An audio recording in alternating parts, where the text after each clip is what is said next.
মালাকুল মউত আজরাইলের সামনে আল্লাহর নবী বলেন, আজরাইল রূহ নিবি পড়ে বল আমার এতিম উম্মতের জন্য আমার মালিক কি সিদ্ধান্ত নিছে। আমার নবীর কত মায়া,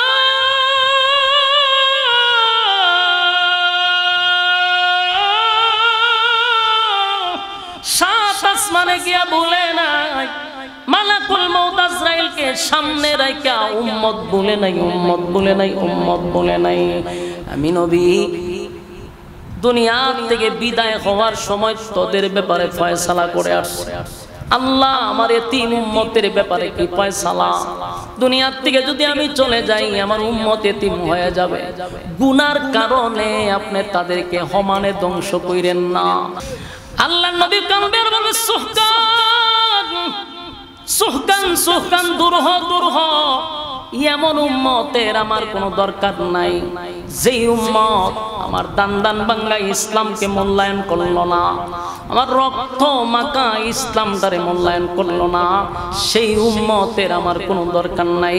উম্মত আর নবীর মাঝখানে একটা পর্দা পড়ে যাবে রে, উম্মত আর নবীর মাঝখানে পর্দা পড়ে যাবে। নবী চিৎকার দিয়ে বলবেন, মালিক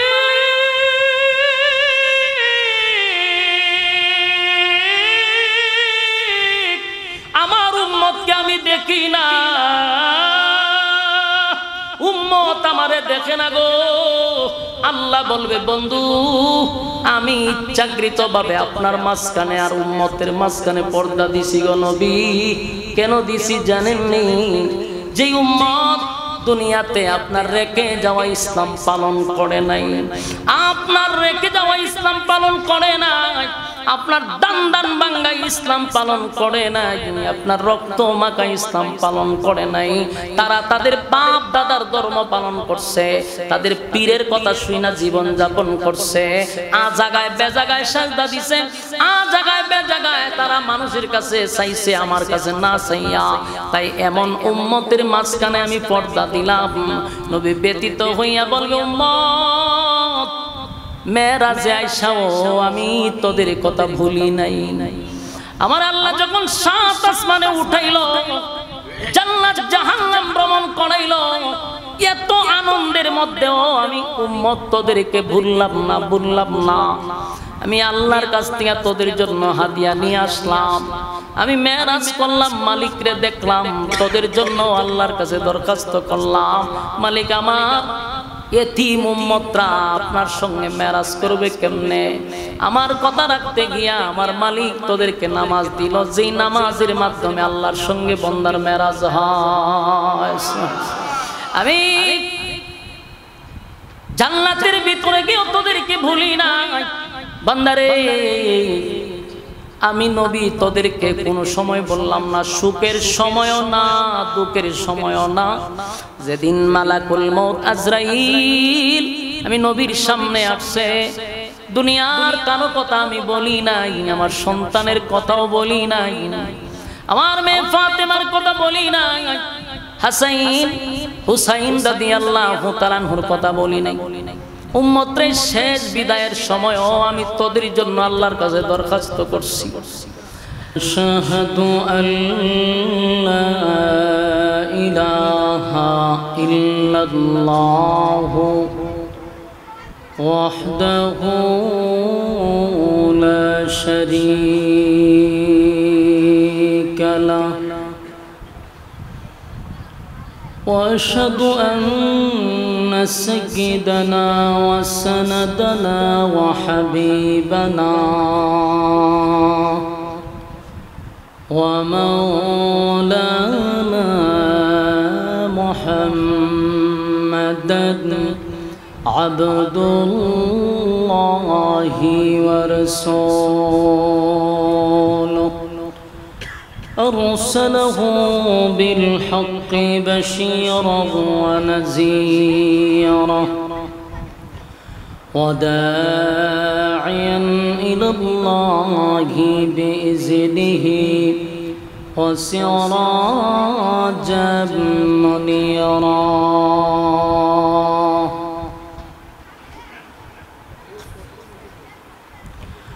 أما بعد فأعوذ بالله من الشيطان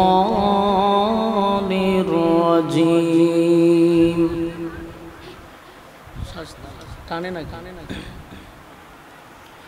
بسم الله الرحمن الرحيم إن الذين آمنوا وعملوا الصالحات كانت لهم جنات الفردوس نزلا خالدين فيها لا يبغون عنها حولا قل لو كان البحر مدادا لكلمات ربي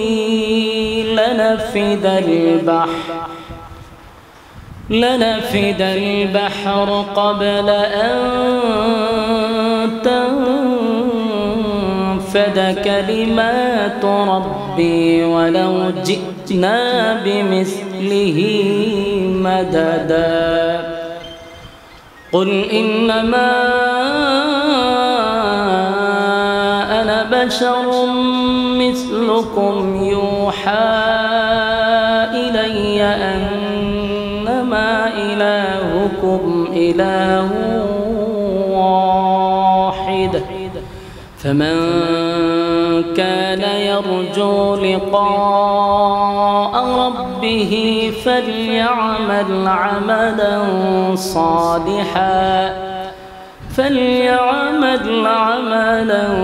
صالحا ولا يشرك بعبادة ربه أحدا وقال تعالى يا أيها الذين آمنوا اتقوا الله حق تقاته صدق الله العظيم درود شریف پڑھی اللهم صل على محمد وعلى آل محمد كما صليت على إبراهيم وعلى آل إبراهيم إنك حميد مجيد اللهم بارك على محمد وعلى آل محمد كما باركت على إبراهيم وعلى آل إبراهيم إنك حميد مجيد میرا دل طلب رہا ہے میرے جل رہا ہے سینہ اے دوا وہی ملیں گے مجھے لے چلو مدینہ بلغ العلا ہلکا ہی قرآن ہلکا ہی قرآن بجمالہ حسنت جمیع خصالہ صلو علیہ مدینہ مدینہ مدینہ مومنوں کی گنگنا ہے دیدار مدینہ بلغ العلا بکمالہ کشف التجا بجمالہ حسنت جميع خصاله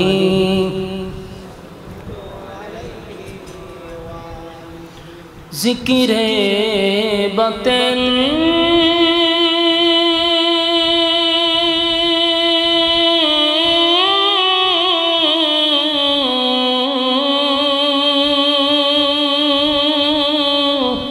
को हटा दे दिल से रब जिक्र में तेरे लगा दे रोज शाब ला इलाहा छोड़े ला इलाहा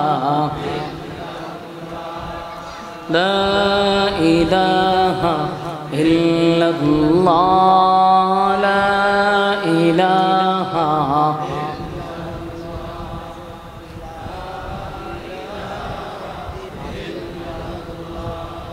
لا إله إلا الله لا إله لا إله إلا الله محمد رسول الله صلى الله عليه وسلم সম্মানিত সুধী, আমি আপনাদের সামনে যে আয়াতে কারিমা তেলাওয়াত করছি, এই আয়াতে আল্লাহ রাব্বুল আলামিন দুইটা শর্ত দিছে। দুইটা শর্ত দিয়া একটা সুসংবাদ দিছে। মনোযোগ দিয়ে যদি শুনেন ভালো লাগবে। আয়াতে শর্ত কয়টা? আপনারা একটু আওয়াজ দিতেই তো। আপনারা আমার সাথে যদি হ্যাঁ না এটি বলেন তাহলে আমার কথা বলার আগ্রহ বাড়বে। আর যদি চুপ করে বসে থাকে তাহলে কথা বলার আগ্রহ নষ্ট হবে। মানে আপনারা কোনটা চান? আগ্রহ বাড়তো নি? তাহলে আপনার মুখটা একটু খুলতেইব। শর্ত কয়টা? এইভাবে আওয়াজ দিবেন। দুইটা শর্ত, একটা সুসংবাদ। আমরা যদি দুই শর্ত মানি, আল্লাহ একটা সুসংবাদ দিচ্ছে। শর্তটা কি এবং সুসংবাদটা কি আমরা আস্তে আস্তে ইনশাআল্লাহ শুনব। আল্লাহ আমার আয়াতের শুরুতেই বলেন, ইন্নাল্লাযীনা আমানু ওয়া আমিলুস সালিহাতি কানাত লাহুম জান্নাতুল ফিরদাউসি নুজুলা। আল্লাহ বলেন, দুইটা শর্ত তোমরা যদি মানতে পারো, আমি তোমাদেরকে যে সুসংবাদটা দিব, সুসংবাদটা হইল জান্নাতুল ফিরদাউসের মেহমান বানাবো। জান্নাত কয়টা? কয়েকজনে বলতে পারছে, কিন্তু যেই সমস্ত ফুলাফান ইউটিউব ফেসবুকে গাড়াগাড়ি করে এরার খবর নাই। এরা আছে টিকটক লইয়া। ইসলামের মৌলিক কিছু বিষয় আমাদের জানা দরকার। যেমন 8টা জান্নাত আছে, 7টা জাহান্নাম আছে। ইসলামের খলিফা এবং জান্নাতি সার্টিফিকেট প্রাপ্ত সাহাবী কয়জন, এই বিষয়গুলো আমাদের জানা দরকার, যুবকদের জানা দরকার। তো জান্নাত হলো 8টা। এর মধ্যে সর্বোচ্চ ভিআইপি যে একটা জান্নাত আছে, এটার নাম হলো জান্নাতুল ফেরদাউস। সর্বোচ্চ এবং ভিআইপি। এটার মধ্যে আমরা বেশি নেক আমল ছাড়া ঢোকা সম্ভব না। মানে ভিআইপি লোকরা এর ভিতরে ঢুকবে, যাদের আল্লাহর সাথে বেশি সম্পর্ক, আল্লাহর সাথে বন্ধুত্ব, এরা ভিআইপি জান্নাত। আল্লাহ আমাদেরকে শর্ত দিছে মাত্র 2টা, কিন্তু এত ভিআইপি জান্নাতটার মেহমান আল্লাহ বানাই দিবে, ঘোষণা দিয়ে দিছে। 2 শর্তের বিনিময়ে আমি তোমাদেরকে জান্নাতুল ফেরদাউসের মেহমান বানাবো। আল্লাহ হয় আমি মেজবান হব, আল্লাহ নিজে মেজবান হবে আর আমাদেরকে মেহমান বানাবে। মেজবান মেহমান বুঝেননি? যেমন আমি দুলাল ভাইয়ের বাড়িতে আইছি, দুলাল ভাই হইল আজকে মেজবান আর আমি হইলাম মেহমান। আমারে উনি যত আপ্যায়ন করছে এটা মেজবান হিসাবে করছে, আমি তো মেহমান। আবার আমার এখানে যখন উনি যাবে তখন উনি হবে মেহমান আর আমি হব মেজবান। তখন আমার ওনার আপ্যায়ন করা এটা সুন্নাহ। তো সম্মানিত সুধী, আল্লাহ নিজে বলতেছে যে আমি মেজবান হব আর বান্দাদেরকে মেহমান বানাবো। আল্লাহ আমরা খাওয়াইব, আল্লাহ আমাদেরকে আপ্যায়ন করবে। শর্ত হইল 2টা। ইল্লাল্লাযীনা আমানু, এক নাম্বার হলো তোমরা ঈমান আনতে হবে। শর্ত কি? ওই যে কথা কয় না, এক নাম্বার হলো ঈমান, ওয়া আমিলুস সলিহাত, দুই নাম্বার হলো নেক আমল। তাহলে এক নাম্বার হলো ঈমান, দুই নাম্বার হলো নেক আমল। এখন এই ওয়াজ শোনার পরেই আপনারা সিদ্ধান্ত নেবেন, হুজুর প্রথম শর্ত আমরা মানছি। প্রথম শর্ত সবাই মানছে, কারণ সবাই এখানে ঈমানদার দাবিদার। আমার কথা কই না, সবাই ঈমানদার না বেঈমান? ঈমানদার। এখানে যারা বসছেন, যারা আসছেন, সবার একটাই দাবি যে আমরা ঈমানদার। তাহলে প্রথম শর্ত তো আপনি আমি মানছি, আমাদের দাবি অনুযায়ী আমরা ঈমানদার। এখানে যারা বসছে কেউ নিজেরে বেঈমান দাবি করবে না, সবাই নিজেরে, যে জীবনে কোনোদিন এক ওয়াক্ত নামাজ পড়ে না, ঈদও যায় না, পশ্চিম দিকে উসুকটায় পড়েও না, সারাদিন গাজা মাজা লইয়া পড়ে থাকে, মুস মুস লাল করে লইছে, রোজা নাই, নামাজ নাই, হজ নাই, যাকাত নাই, ফরদাও নাই, হালাল হারাম তো মানেই না, সারা গ্রামে সুদের টাকা লাগাই রাখছে, তুলে আর খায়। এমন একটা ব্যক্তির যদি কি আপনি কন আমি ঈমানদার না বেঈমান, বুকের মাঝে তিনটা তাপা দিবে, আমি ঈমানদার। বাস্তব কইছি না বাস্তব? আপনারা আওয়াজে বোঝা যায় আমি মিছা কথা কইছি। আমি আমার জীবনে বহুই রকম লোক দেখছি, হের জীবনে নামাজই পড়ছে না, সূরা ফাতিহাও পারে না, উযু কেমনে করে এটাও জানে না, কিন্তু আমি জিজ্ঞেসি আপনি ঈমান আসেনি ভিতরে? ভাই সভ্য না, পাক্কা ঈমানদার। বেঈমান কই থাকতে না, বেঈমান হলে লাঠিতে বাইরে নিয়ে শুরু করবো। তাহলে দাবির বেলায় তারও কি আছে? ঈমান আছে। এ দাবি করতেছে আমার ঈমান আছে। সুদ ঘুষ জানা ব্যভিচার যা আছে সব একটা মানুষের দ্বারা হচ্ছে, কিন্তু দাবির বেলায় সে ঈমানদার। কথা কই না দি? ঈমানদার। সব মানুষের একটাই দাবি, হুজুর আমরা ঈমানদার। এখন আপনি তারে বেঈমান বলবেন এমন কোনো সুযোগই নাই, বলার কোনো সিস্টেম নাই। একটা মানুষ নামাজ নাই, রোজা নাই, যেমনে মনে যেমনে চলতেছে, কিন্তু দাবি করে ঈমানদার, আপনি তারে বলতে পারবেন বেঈমান? কেন বলতে পারবেন না? কারণ ঈমান মাফার থার্মোমিটার আপনি আমার কাছে নাই। ঈমান মাফার থার্মোমিটার নাই। জ্বর উঠলে দেখবেন ফার্মেসিতে কোনো ডাক্তার আনেন, আওয়ার পরে প্রথম বগল এই হাতটার উপরে তুলে বগলের নিচে একটা খাঁটি ঢুকাই পাবে, দেখছেন না আপনারা? ঢুকাইয়া কতক্ষণ রাখে, টান দিয়া বাইর করে কয় 102, মানে আপনার জ্বর 102।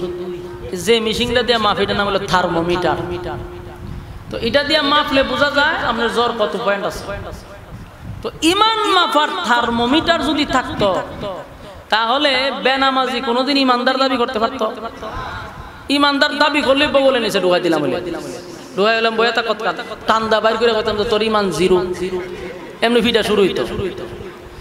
আরেকটা বিষয় হলো, এই থার্মোমিটার বাইরিলে খালি সাধারণ পাবলিক ধরা পড়তো এমনটা না, বহু বক্তা ধরা পড়তো, বহু ইমাম ধরা পড়তো, বহু ফির ধরা পড়তো। কথা হয় না? মসজিদের ইমাম রাখার সময় তখন মানুষের আর যোগ্যতা জিজ্ঞাসা না, হলো হুজুর ইমামতি ঢুকার আগে আপনি বগলের নিচে একটু আলগি দেন, আলগি দিলে ঢুকাই দিল খালি, ঢুকাই কতক্ষণটা কেউ তো হুজুর আপনার ইমান জিরো, আপনার পিছনে নামাজ হইতো না, মান সম্মান লয়ে তাড়াতাড়ি ব্যাগ টুক লইয়া জানালে বাইরে মেরলাম, ইমাম সাহেবগুলো সর্বনাশ দৌড়। ফির যখন তো মুরিদ করবলে তখন হয়তো ফির সাপ বগলের নিচে আলগি দেন, আলগি দিয়ে খাটি ঢুকাই দিত, ঢুকাই হয়তো ফির সাপ আপনার তো ইমান 0 পয়েন্ট আছে, আপনার কাছে মুরিদ হই কেমনে? বেজ্জতি বেড়াকে তাড়াতাড়ি দৌড়েন, ফিরও দৌড়াইতো। নেতায় যদি আইতো বক্তব্য দিত, হয়তো আমার চরিত্র ফুলের চেয়ে পবিত্র, হয়তো পবিত্র আর অপবিত্র পরে আগে বগুলের নিচে আলগি দেন, ঠিক নেই? নেতার বগুলের নিচে খাটি ঢুকাই দিত, ঢুকাইয়া কতক্ষণ ঠান্ডা বের করে তো নেতাজি ইমান 0, আপনার মতো এরকম ফতার উপরে বুধ দেওয়ান যেত না। বাইরুন বাস্তব না বাস্তব? বক্তায় যে ওয়াজ করতো, এখন আমারে নিচে নামে হয়তো হুজুর ওয়াজ করবেন, পরে আগে বগুলের নিচে আলগি দেন, আলগে দিয়া আয়না ঠান্ডা করতেন, হুজুর আপনার তো ইমান 0, বাড়ির যান গিয়া বিদ্যুৎ বার আগে। বাস্তব না বাস্তব? তার মানে এই সিস্টেম যদি আল্লাহ চালু করতো, কেউ বাঁচার কোনো সুযোগ নাই। কথা কই না দি? যেহেতু আল্লাহ থার্মোমিটার দিছে না, তাই সুদ করেও হয় আমি ইমানদার, ঘুষ করেও হয় ইমানদার, বেনামাজিও হয় ইমানদার, বেফরদাওয়ালাও হয় ইমানদার, টেন্ডার বাজেও হয় ইমানদার, সাদা বাজেও হয় ইমানদার। বাস্তব না বাস্তব? কিন্তু আমাদের কাছে যদিও থার্মোমিটার নাই, আল্লাহর কাছে আসেনি। আল্লাহ তার থার্মোমিটার দিয়া দেখতেছে যে আমরা যে দাবি করি ইমানদার, মূলত আমাদের ইমান জিরো। এই জন্য কোরআনের প্রায় জায়গাতে আল্লাহ বারবার বলতেছে ইয়া আইয়ুহাল্লাযীনা আমানু। যত জায়গায় ইয়া আইয়ুহাল্লাযীনা আমানু, সব জায়গায় আল্লাহ ইমানদাররে ডাকছে, এরা ইমানদার, ঈমান আন। হে ইমানদার, জাহান্নামের আগুন থেকে বাঁচ। ইমানদার, আমাকে ভয় কর। আল্লাহ সব জায়গায় ইমানদার রে কয়, বেঈমান রে কয় না। ইমানদার রে কেন কয়? কারণ হে ইমানদার দাবি করে কিন্তু এর ইমানের কোটা জিরো। এই জন্য আল্লাহ আমাদের বারবার সতর্ক করতেছে যে দাবি তো করস ইমানদার, কিন্তু আমি আল্লাহ জানি তোর ইমানের কোটা জিরো। এই জন্য সতর্ক হ। আল্লাহ বলেন ইয়া আইয়ুহাল্লাযীনা আমানু কু আনফুসাকুম ওয়া আহলিকুম নারা। আল্লাহ বলেন হে ইমানদাররা, জাহান্নামের আগুন থেকে বাঁচো এবং তোমার পরিবারকে বাঁচাও। ইমানদাররা কইছে না বেঈমানরা কইছে? ইয়া আইয়ুহাল্লাযীনা আমানু তাকুল্লাহা হাক্কা তুকাতিহ। আল্লাহ কয় হে ইমানদাররা, আমারে ভয় করো, ভয় করার মতো। বেঈমানরা কইছে না ইমানদাররা কইছে? সব জায়গায় ইমানদাররা সতর্ক করে কেন? কারণ আমরা সাবাবাজি করতেছি, ইমান নাই, জিরো। সাবাবাজি দিয়ে আমরা ঠিক আছি। যেন আল্লাহ বারবার সতর্ক করতেছে সাবাবাজি করলে চলবে না, সত্যিকারের ইমানদার হতে হবে। কথা কয় না? এই কথা তো না কই, ভুলা লইছেন কথা কয় না, কথা কয় না। কথা কি মনোযোগ আছে? একটু মনোযোগ দেন। ভূমিকা মনোযোগ দিয়ে না শুনলে সামনের আলোচনা বুঝতেন না। আপনারা তো বইই চিন্তা করেন যে ছক্কা-চার মারতো, আগে তো বল বুঝতেই বল, আর স্প্রিং বল না ফাস্ট বল না বুঝলে তো ওই যে বাংলাদেশে যেভাবে পড়া শুরু হয় ওইভাবে পড়তে থাকবেন। ওয়াজ আয়সা প্রথম সাবজেক্ট বুঝবেন যে কোন বিষয়ে আলোচনা করবে এবং তার ভূমিকাটা কি, এগুলো যখন ফলো করবেন সামনের আলোচনা বুঝতে সুবিধা হবে। সম্মানিত শুধু এখন আসুন, আল্লাহ শর্ত দিছে দুইটা, সুসংবাদ দিছে একটা। শর্তের মধ্যে প্রথম হলো ঈমান। এতক্ষণ ঈমানের কথা বললাম যে দাবি করলেই চলবে না সত্যিকারের ঈমানদার হতে হবে? ঈমানদার হইতে হইব, দাবির বেলায় না, কাজের বেলায় ঈমানদার হতে হবে। এখন আসুন আরেকটা एग्जांपल দেই। ঈমান হলো একটা অ্যাকাউন্ট। ঈমান হলো একটা অ্যাকাউন্ট। অ্যাকাউন্ট কেন বললাম? আপনি যদি অন্নবীনগর ব্যাংকে যান, গিয়া যদি এখন বলে স্যার 1 লাখ টাকা যেটা জমা দেন, তো জিগাইব আপনার অ্যাকাউন্ট নাম্বার কোন? তখন যদি এখন বলে আমার অ্যাকাউন্ট নাই, আপনারা পাগল করবো নি? অ্যাকাউন্ট নাই আপনি কেন আছে? ও টাকা জমা দিতাম। টাকা জমা দিতে গেলে অ্যাকাউন্ট করতে হয়, টাকাটা রাখবো। তো টাকা জমা দেওয়ার জন্য যেহেতু অ্যাকাউন্ট লাগে, ঠিক তেমনি ভাবে ঈমান হলো একটা অ্যাকাউন্ট। অ্যাকাউন্ট যদি আপনার থাকে তাহলে আপনার ইবাদত বন্দেগী জমা হবে। ওই ওয়াজ করে আর বুঝিনি তো, বুঝলে হ্যাঁ না কইতে কত।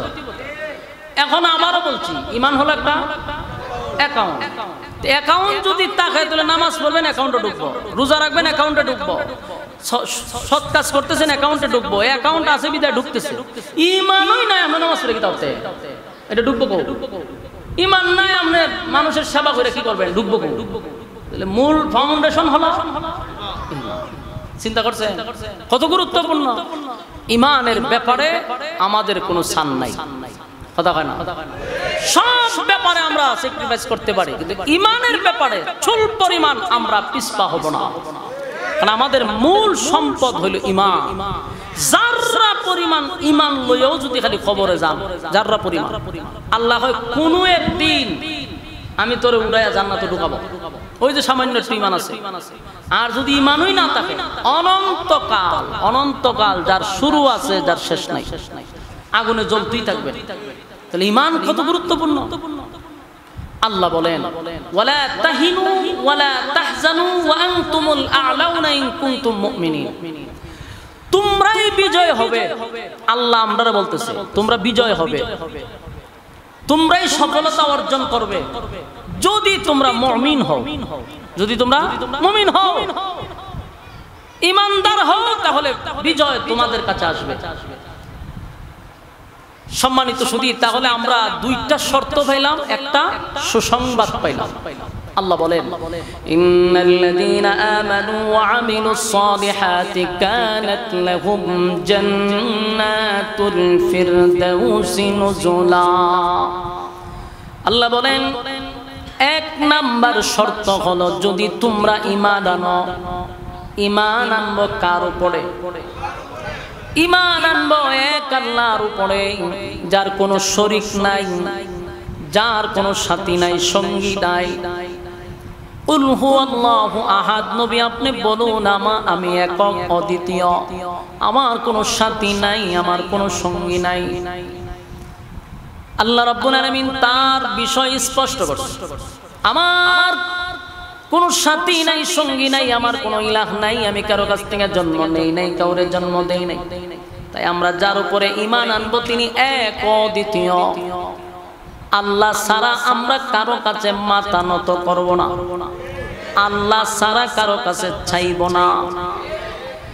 ইন্না সলাতি ওয়া নুসুকি ওয়া মাহইয়ায়া ওয়া মামাতি লিল্লাহি রাব্বিল আলামিন।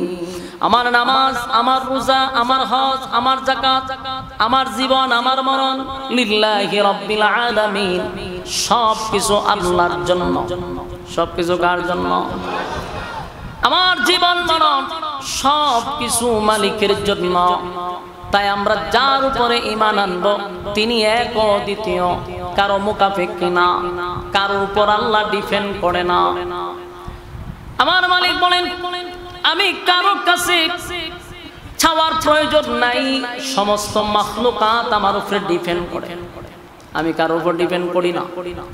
তাই আল্লাহ রাব্বুল আলামিন বলেন বান্দারে ঈমান যে আনবি শুধুমাত্র কেবলমাত্র একত্ববাদী খোদার উপরে ঈমান আনতে হবে। আল্লাহর উপরে ঈমান আনছেন ঠিক, কিন্তু আপনার ধ্যান ধারণা হলো আল্লাহর উপর ঈমান আনলাম কিন্তু আমার সন্তান হয় না 10 বছরের ভিতরে, কিন্তু যদি অমুক মাজারে গিয়া মান্নত করি তাহলে আমারে বাবা সন্তান দিব। ঈমান আছে না গেছে? আপনারা বললেন মালিক ছাড়া আর কেউ নাই, আল্লাহ ছাড়া কোনো মালিক নাই, দেনেওয়ালা একমাত্র আল্লাহ। তাহলে সন্তান যদি কোথাও গিয়ে আপনি মান্নত করেন চান, তাহলে এটা আল্লাহর উপরে পূর্ণ আস্থা হইল? কথা কয় সন্তান দেওয়ার মালিককে? সন্তান দেওয়ার মালিক আল্লাহ। তাই চাইতে যদি হয় আল্লাহর কাছে দোয়া করবেন, রব্বি হাবলি মিনাস সালিহিন, আল্লাহ আপনি আমাকে একটা নেককার সন্তান দান করেন।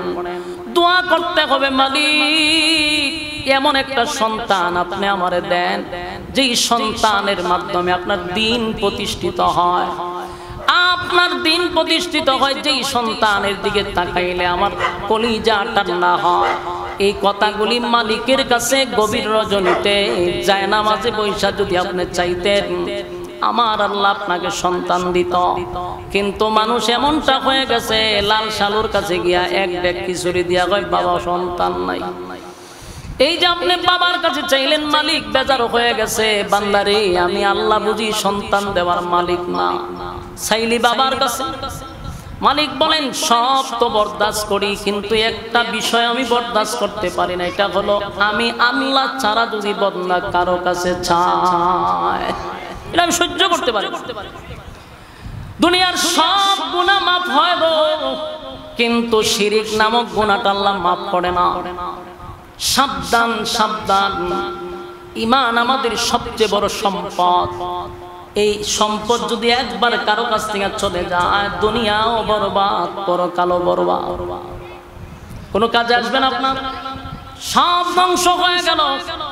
ছোট ছোট কথার মাধ্যমে ঈমান যায়। যেমন আমরা দেশে অনেক মানুষ বলে আমার ছেলেটা যদি বিদেশ না যাইতো না খাইয়া মরতাম, এরকম কথা কয় নেই? অনেক মানুষ বলে স্বাস্থ্য লইয়া চা খায় আর ফুলাটা বিদেশ না গেলে উপায় আছে না, বুঝে গেলাম বলে না খাই।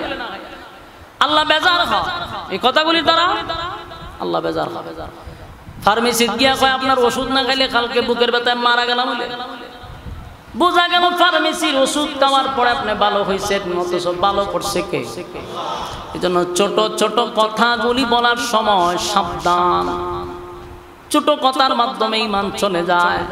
আল্লাহ বলেন প্রথম নাম্বার শর্ত হলো ঈমান। যদি তোমরা ঈমান আনো আমি আল্লাহ ওয়াদা দিলাম জান্নাতুল ফিরদাউসের মেহমান বানাবো। তাহলে ঈমান আনতেই হবে।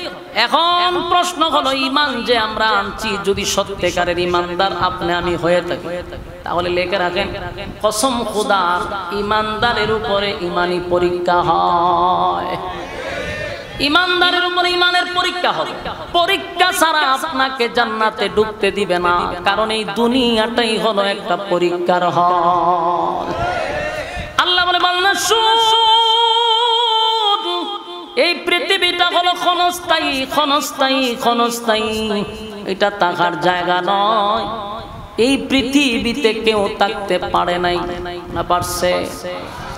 এই পৃথিবীতে কেউ থাকতে পারে নাই, ক্ষমতা দিয়েও থাকতে পারে নাই। আল্লাহ কয় ফেরাউনের দিকে তাকায়া দেখ আমি তারে থাকতে দিছি না, নমরুদের দিকে তাকায়া দেখ আমি তারেও থাকতে দেই নাই, ক্ষমতা কম ছিল না।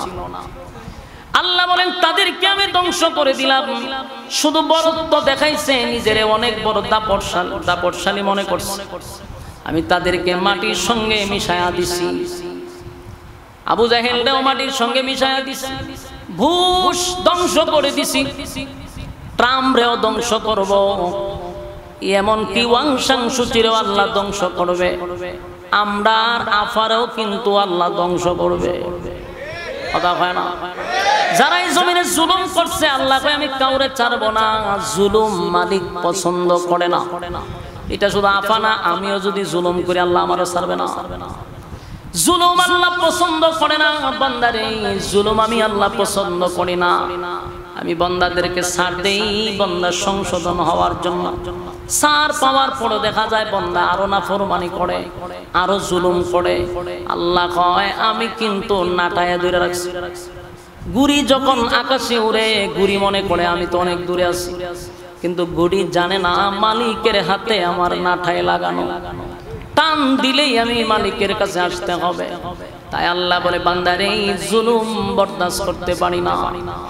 এই যুবক ভাইরা, দুনিয়া নামক পরীক্ষার হলে প্রত্যেকটা মানুষকে পরীক্ষা দিতেই হবে।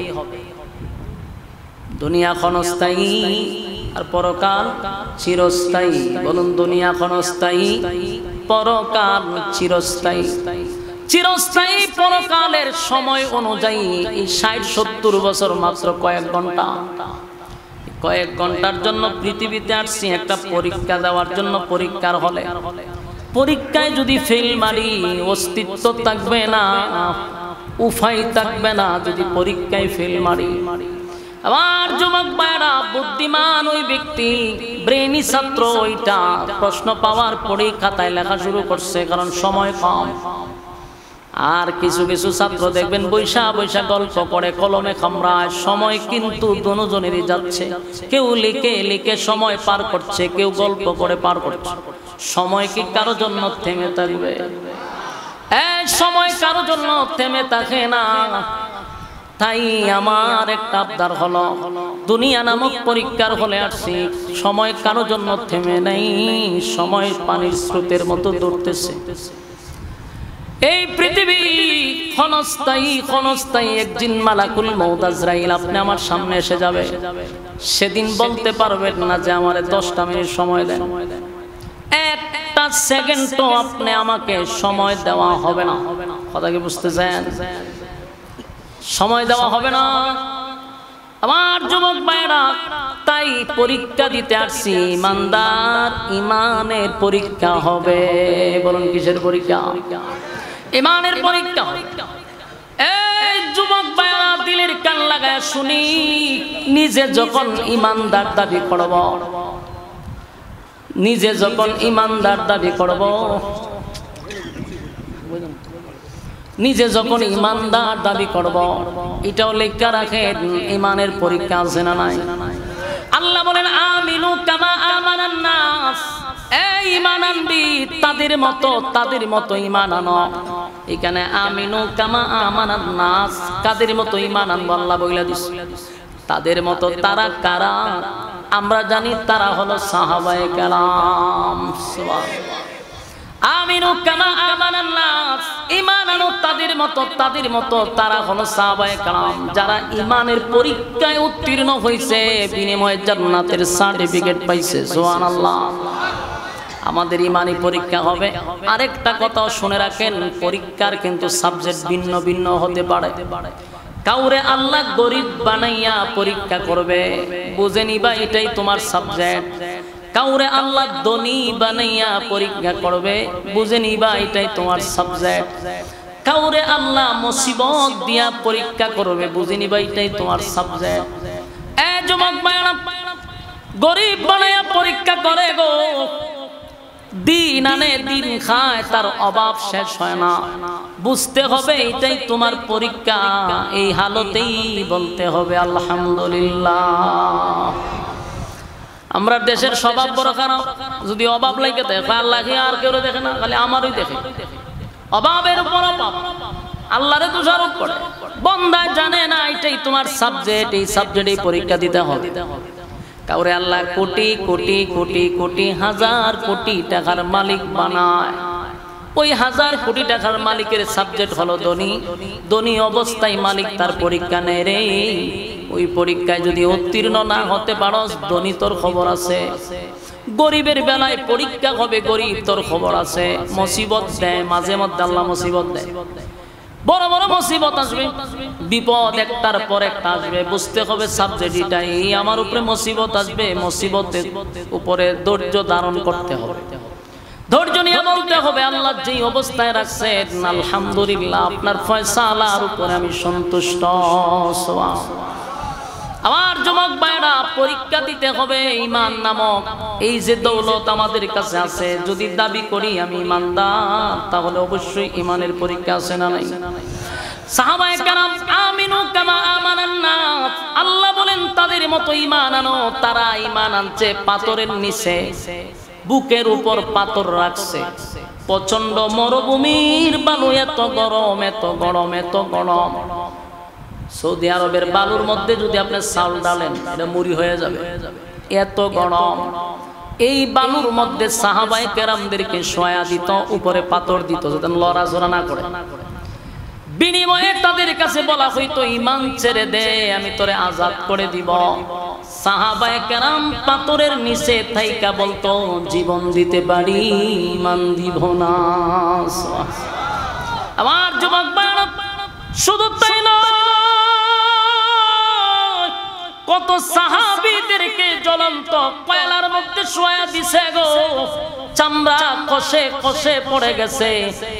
বিনিময়ে তারা ঈমান দেয় নাই, আওয়াজ দিয়া বলছে জীবন দিব কিন্তু ঈমান দিব না।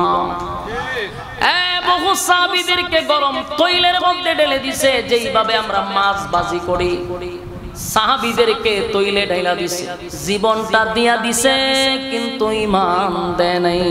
সুবহানাল্লাহ, ঈমান দেয় নাই রে।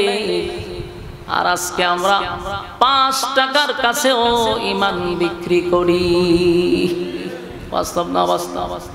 আমরা যেই তালের ঈমানদার, আমাদের বুকের উপরে পাথর দেওয়া লাগবে না, আমাদেরকে গরম তৈলেও ডালা লাগবে না, আমাদের গলায় রশিও লাগানো লাগবে না, কারণ আমরা 5 টাকার কাছেই নিজের ঈমানটা বিক্রি করে দেই। আমার যুবক ভাইরা, ইসলামের ক্ষেত্রে, দিনের ক্ষেত্রে যদি আমি আপনি স্যাক্রিফাইস না করি, তাহলে আমাদের অবস্থা হবে মারাত্মক। মুসলমানদের আজকে অধঃপতন এর একটাই কারণ হলো ঐক্য থেকে দূরে সরে যাওয়া। মুসলমান আজকে মার খাইতেছে কেন জানেন?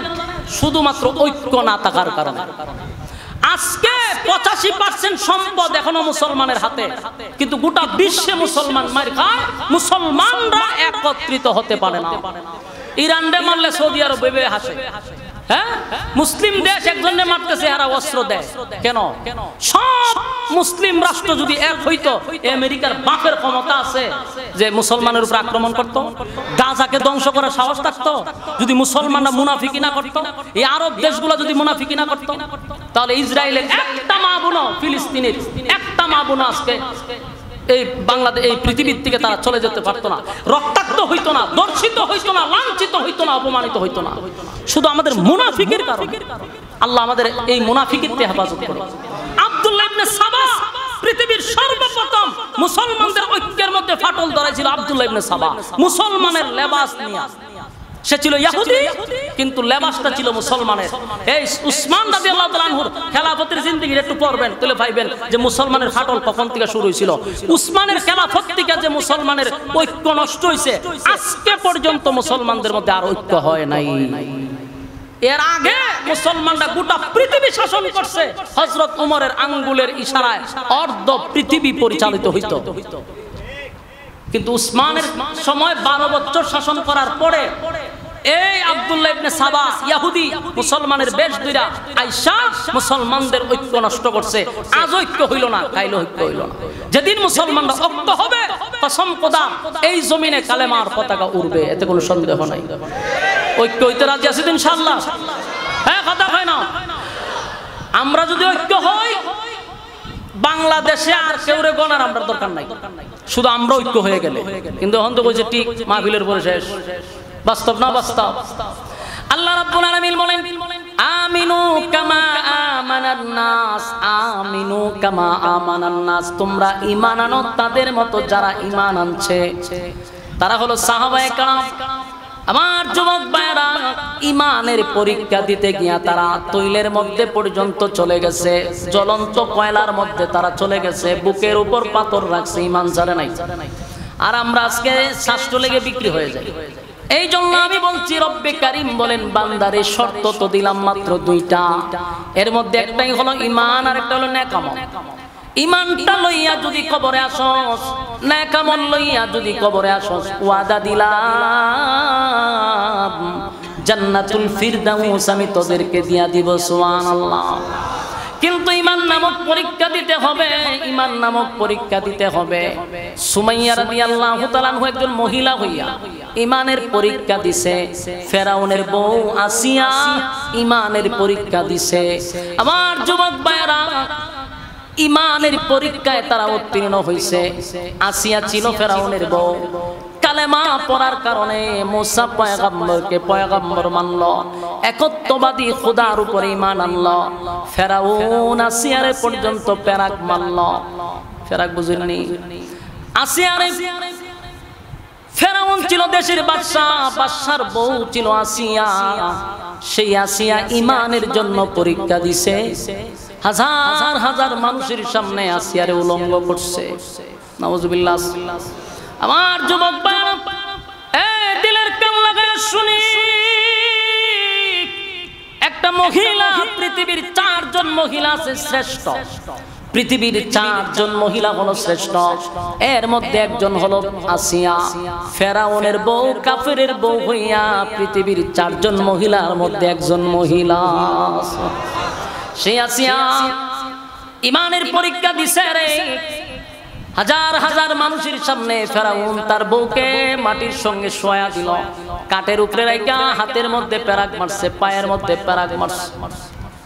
চামড়াগুলি শরীর থেকে যেইভাবে আমরা খাসি জবাই করার পরে চামড়া ছিলি, আসিয়ার শরীর থেকে চামড়াগুলি টেনে টেনে খোলা হয়েছে। প্রচন্ড রুদ্রের মধ্যে চামড়া শরীর থেকে সরাইয়া রুদ্রের মধ্যে শোয়া রাখছে।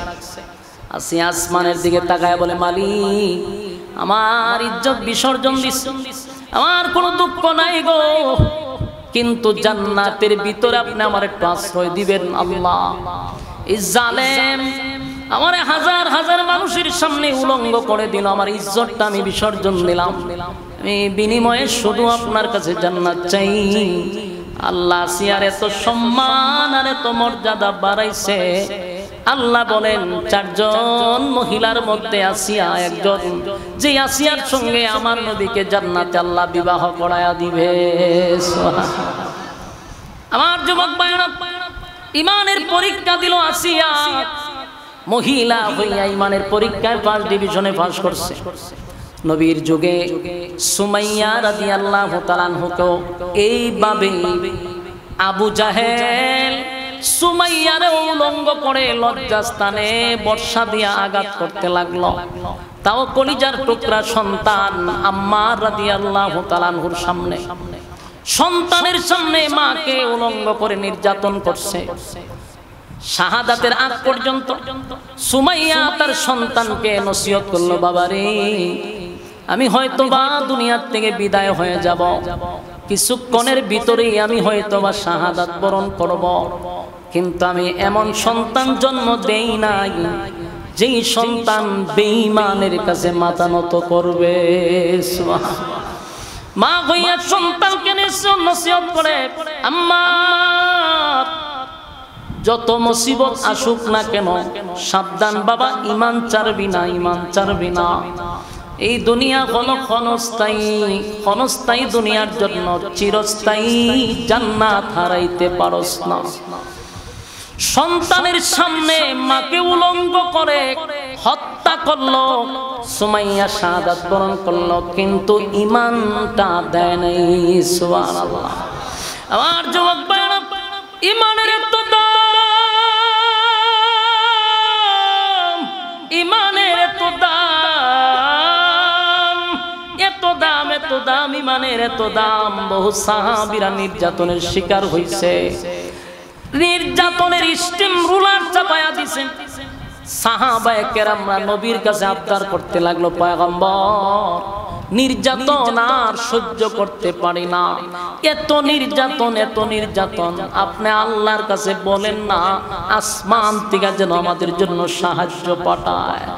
পয়গম্বর নির্যাতন দেখে চোখের পানি ছেড়ে দিয়া বলে, সাহাবীরা রে, এই হালতেই যদি তোরা শাহাদাত বরণ করস, আমি নবী তোদেরকে ওয়াদা দিলাম আল্লাহর তরি জান্নাত তোদের জন্য ওয়াজিব। সুবহানাল্লাহ। আমার যুবক ভাইরা, এই জন্য আল্লাহ বলেন, ইন্নাল্লাযীনা আমানু, তোমরা যদি ঈমান আনো, এরপর আল্লাহ বলেন ওয়া আমিলুস সালিহাত, তোমরা যদি নেক আমল করো। বলুন এরপরের দাপ কি? কথা কয় না, নেক আমল। ঈমানের পরে কি? নেক আমল। এখন আমরা আল্লাহ বলছেন ঈমানের পরে তোমরা নেক আমল করো। এই যে ওয়াজ মাহফিলে বসছেন, প্রচন্ড গরমের মধ্যে আপনারা বসে আছেন মৌমাছির মতো, বাজার ঘাট বাদ দিয়া, আরামের বিছানা ছেড়ে দিয়া নরমাল বিছানার মধ্যে বসে আছেন। এটাও নেক আমল, নেক আমল। এই নেক আমলের বিনিময়ে আল্লাহ ফেরদাউস দান করবে। সুবহানাল্লাহ।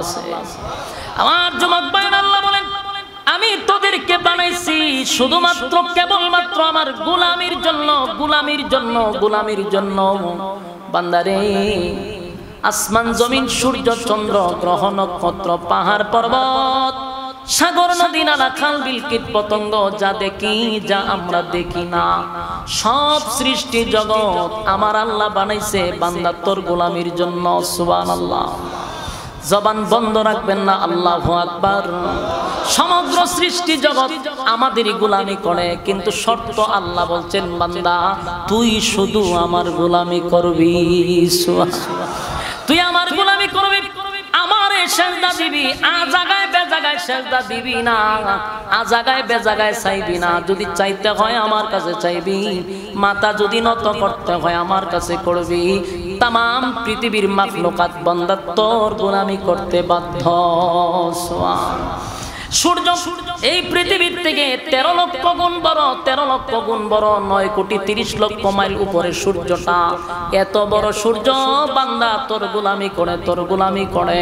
বান্দারে, সাগর নদী নালা খাল বিল তোর গোলামি করে, তুই শুধু গোলামি করবি আমার, কারণ আমি তোরে অনর্থক বানাই নাই, অকারণে বানাই নাই বান্দা, নিজ প্রয়োজনে বানাই নাই, খাওয়ার জন্য বানাই নাই, ঘুমানোর জন্য বানাই নাই।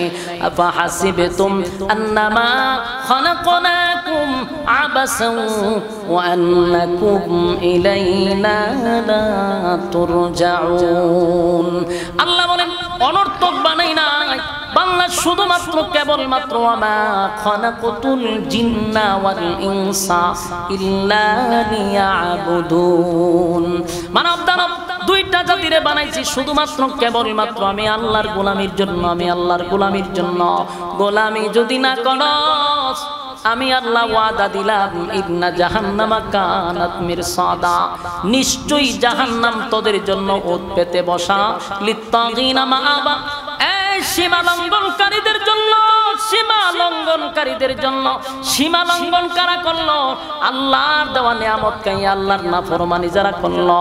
যেমনে মনে চায় বান্দা তুই এমনে চলস, আমি আল্লাহ না তোরে কিছু নিয়ম কারণ দেখায়া দিলাম, লাগাম ছাড়া চলতেছস, যেমনে মনে চাই এমনি চলস।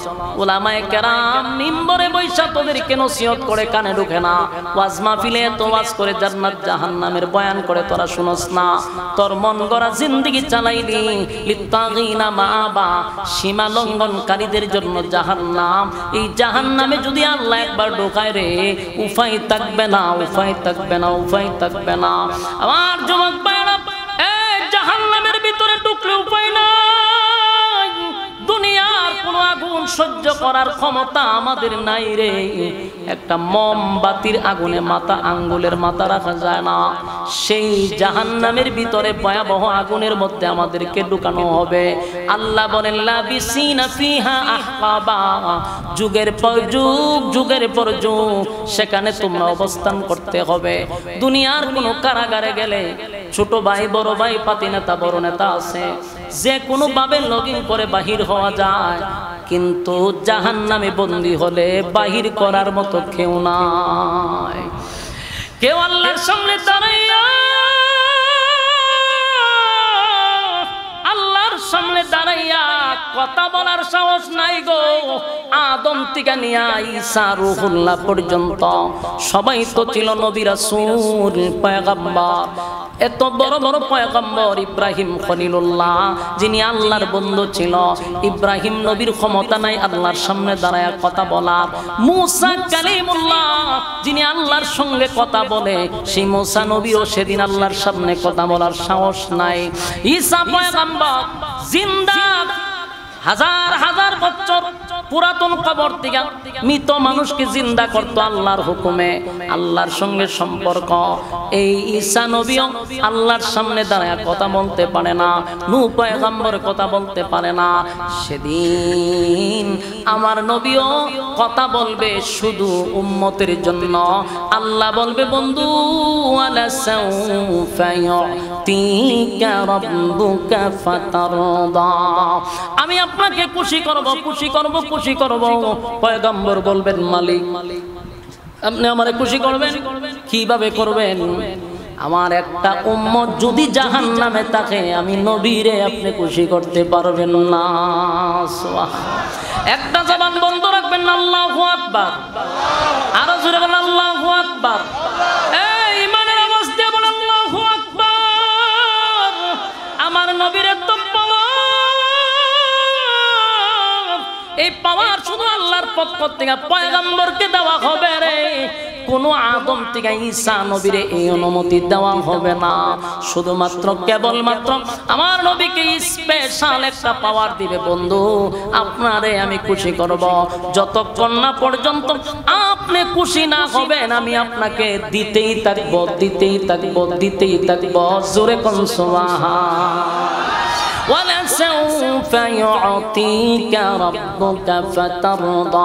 দুনিয়ায় থাকতে আল্লাহ বলছে, বন্ধু আপনারে খুশি করব।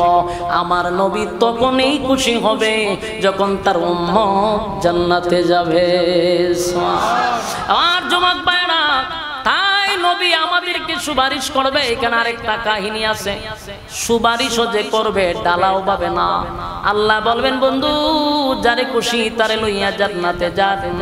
সেদিন আমার নবী তাদেরকেই ধরে ধরে জান্নাতে নিবে যারা দুনিয়ার জমিনে নবীর সুন্নাহর উপরে চলছে, নবীর তরিকা অনুযায়ী জীবন যাপন করছে।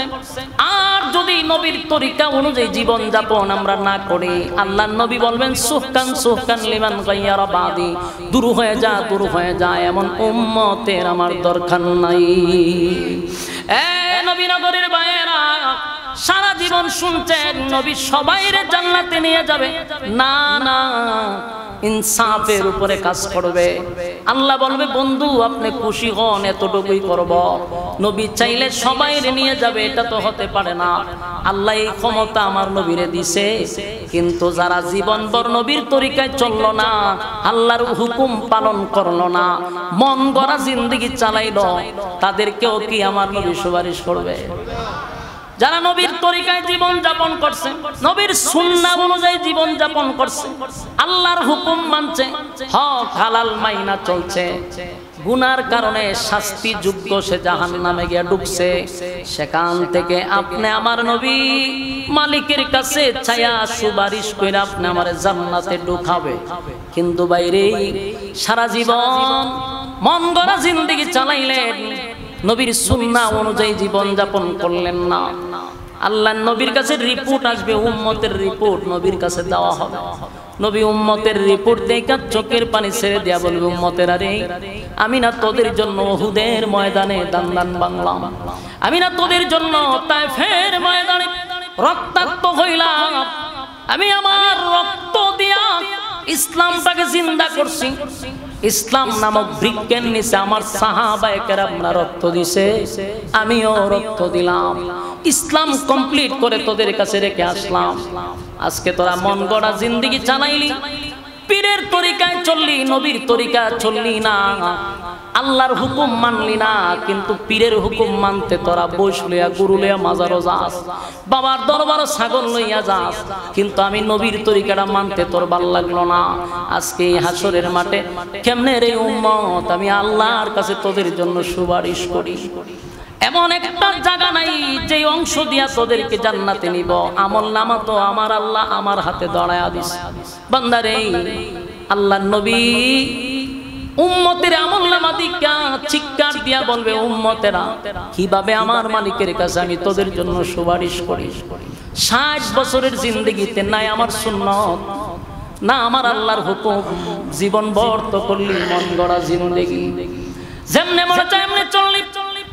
বিপিএল খেলা দেখার সময় ছিল তোর কাছে, আইপিএল খেলা দেখার সময় ছিল তোর কাছে, ঘন্টার পর ঘন্টা সোশ্যাল মিডিয়ায় থাকার সময় ছিল তোর কাছে, সময় নাই শুধু আমি আল্লাহ এবং রাসূলের বেলা। আল্লাহ গুনার কারণে আমার উম্মতকে আপনি লজ্জা দিয়েন না। আমার মালিক নবীর কথাগুলি মঞ্জুর করার পরেই দুনিয়ার থেকে রাসূলকে নিয়ে গেছে। সেই নবী কিয়ামতের মাঠে উম্মতকে প্রশ্ন করবে, উম্মতেরা রে আমি তোদেরকে সুখের সময় ভুলি নাই, উম্মত তোদেরকে দুঃখের সময় আমি ভুলি নাই, কিন্তু আমি চলে আসার পরে আমার রেখে যাওয়া ইসলাম পালন করলি না, আমার মালিকের হুকুম মানলি না, আমি নবীর তরিকায় চললি না। এখন আমি আমার মালিকের কাছে তোদের জন্য কেমনে দরখাস্ত করি? আমার যুবক ভাইরা, এই জন্য আমি আপনাদের কাছে বলি, দুইটা শর্ত আমার মালিক দিছে, একটা হলো ঈমান আর একটা হলো নেক আমল। নেক আমলের মাধ্যমে আল্লাহর প্রিয় হওয়া যায়, নেক আমলের মাধ্যমে আমার মালিকের মহব্বতের বান্দা হওয়া যায়। এই যে ওয়াজ মাহফিলে বসছেন প্রচন্ড গরমের মধ্যে, এরপর আপনারা মৌমাছির মতো বসে আছেন, আপনার মতো কত মানুষ সেখান থেকে ওইটা গিয়া ওখানে বিড়ি খায়, ওখানে বইয়া চা খায়, ওখানে দাঁড়ায় আড্ডা মারে। এদের মাঝখান থেকে আল্লাহ আপনাদেরকে যাচাই বাছাই করে মহব্বত করে এমন একটা মজলিসে এখনো বসায় রাখছে। এটা আল্লাহর পক্ষ থেকে বান্দার প্রতি একটা দয়া দয়া দয়া মায়া মায়া দয়া মায়া ছাড়ার কিছু না। কারণ আল্লাহ যারে ভালোবাসে ওই বান্দাটারে আমার মালিক দিনের কাজে লাগায়া রাখে। আপনি যদি মসজিদে 5 ওয়াক্ত নামাজে যান, নিজে নিজে প্রশ্ন করবেন, আমি মসজিদে যাই না, আমার মালিক আমারে মসজিদে নিয়ে আসছে। আমারে যদি আমার মালিক ভালোই না বাসতো রে, তাহলে আল্লাহর ঘরে আমারে আসতে দিত না। মালিক আমারে মহব্বত করে, তাই তো 5 বার আল্লাহর ঘরের সঙ্গে সাক্ষাৎ হয়।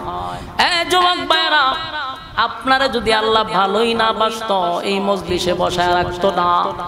তাই মালিক যখন কাউরে কিছু দেয়, মালিকের শুকরিয়া আদায় করার দরকার আছে না? না। আপা হাসিবতুম আন্নামা খালাকনাকুম আবাসাও ওয়া আন্নাকুম ইলাইনা লা তুরজাউন। বান্দারে আমি অনর্থক তোদেরকে দুনিয়ায় বানাই দাই, যদি আমি আল্লাহ অনর্থক বানাইতাম, খাওয়ার লাগা বানাইতাম, হাতি যেই পরিমাণ খায় যথেষ্ট ছিল, ঘুমানোর জন্য বানাইলে গাদা আমাদের চেয়ে বেশি ঘুমায়, গাদা বানাইলেই যথেষ্ট। মালিক তো বানাইছে ইবাদতের জন্য। বান্দা তুই ইবাদত করবি শুধুমাত্র আল্লাহর। বলুন কার? হ্যাঁ আরো জোরে কোন কার? এই মালিক বলে বান্দা শুন, তুই যদি তারাবি করস, যদি বলে না গোলামি করব না, যেমনে মনে চায় এমনে চলবো। ওয়ালাকাদ জারানা লি জাহান্নামা কাসীরাম মিনাল জিন্নি ওয়াল ইনস। আল্লাহ কয় এরকম বহু মানুষ এবং জিন রে আমি আগুন দিয়া জ্বালাবো আর পোড়াবো। যাদেরকে আমি চক্ষু দিছিলাম দেখার জন্য, লাহুম কুলুবুন লা ইয়াফকাহুনা বিহা ওয়া লাহুম আ'য়ুনুন লা ইউবসিরুনা বিহা ওয়া লাহুম আযানুন লা ইয়াসমাউনা বিহা। যাদেরকে আমি কান দিছি শোনার জন্য, চোখ দিছি দেখার জন্য, অন্তর দিছি বুঝার জন্য, কিন্তু চোখ দিয়া দেখলি কি দেখার কথা ছিল, কি দেখলি? কান দিয়া কি শোনার কথা ছিল, কি অন্তর দিয়া কি বাবার কথা ছিল, কি ভাবলি? মনে করছ আমি তোদেরকে ছেড়ে দিব? এত নিয়ামত দেওয়ার পরেও যদি তোরা আমি আল্লাহর গোলামি না করস, আমি আল্লাহর আদালতের মানুষ হতে পারবি না। তোরা চতুষ্পদ জানোয়ারের চেয়েও আরো নিকৃষ্ট। উলাইকা কাল আনআম, উলাইকা কাল আনআমের মধ্যে যদি আল্লাহ রেখে দিত তাও মোটামুটি মান সম্মান বাঁচত, কিন্তু আল্লাহ হয় বালহুম আযাল, এর চেয়েও তোরা নিকৃষ্ট। মানে চতুষ্পদ জানোয়ারের সমান কইছে না, আল্লাহ হয় এর চেয়ে বেশি নিকৃষ্ট। কেন বেশি কইল? চতুষ্পদ জানোয়ার যা করে না বুঝা করে, তুই যা করস বুঝা শুই না ঠান্ডা মাথায় করস, তাই তোর আর পশুর আকল একরকম না, তুই পশুর থেকে আরো নিকৃষ্ট। ঠিক কিনা? বলুন আল্লাহ কি ছাইরা দিব? হ্যাঁ কথা কই না, ছাইরা দিব নি? বানাইছে আপনারা যত্ন কইরা, সম্মান দিয়া। সৃষ্টি জগতের মধ্যে যদি শ্রেষ্ঠত্ব কারো দেয় তাহলে এটা মানুষ। কারে দিছে? হ্যাঁ কথা কই না দি? আল্লাহ কয় লাকাদ কাররামনা বানি আদম, আদমের যে সম্মান আর মর্যাদা আমি কেউ দিছি না।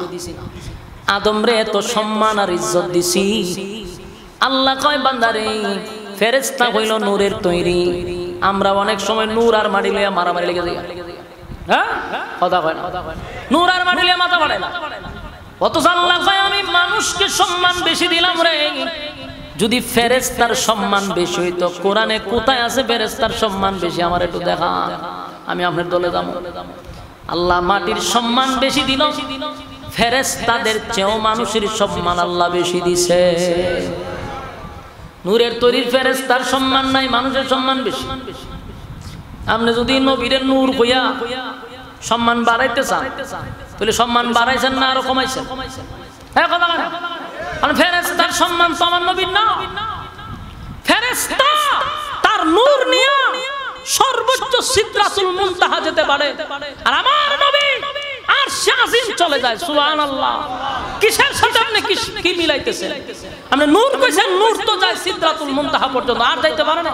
আর আমার নবী সিদরাতুল মুনতাহা টপকাই আরশে আজিম আল্লাহর সঙ্গে সাক্ষাৎ করে। সুবহানাল্লাহ। জিব্রাইল গার সামনে যাব তো আমি অস্তিত্ব হারিয়ে ফেলবো, কিন্তু আমার নবী এর পরে যায়। আপনি নূর হইয়া নবীরে শুরু করেন কেন? নূরের পাওয়ারের চেয়ে আমার নবীর পাওয়ার বেশি, এটা স্বীকার করেন। এই সমস্ত কিছু অজ্ঞ লোকগুলি নবীর ইজ্জত ফেরেশতাদের সমান নিয়ে তুইছে, অথচ ফেরেশতাদের স্টেশন হলো সিদরাতুল মুনতাহা পর্যন্ত। জিব্রাইলের উপরে যেতে পারে না, আর আমার নবী আরশে আজিম টপকায়া চলে গেছে। সুবহানাল্লাহ। এই জন্য ছোটখাটো বিষয় নিয়ে দ্বন্দ্ব না করি, রাজি আছি ইনশাআল্লাহ। এখন একজন আল্লাহ কি বলে? ইন্নাল্লাযীনা আমানু ওয়া আমিলুস সালিহাতি কানাত লাহুম জান্নাতুল ফিরদাউসি নুজুলা। দুইটা শর্ত, একটা হলো ঈমান আর একটা হলো নেক আমল।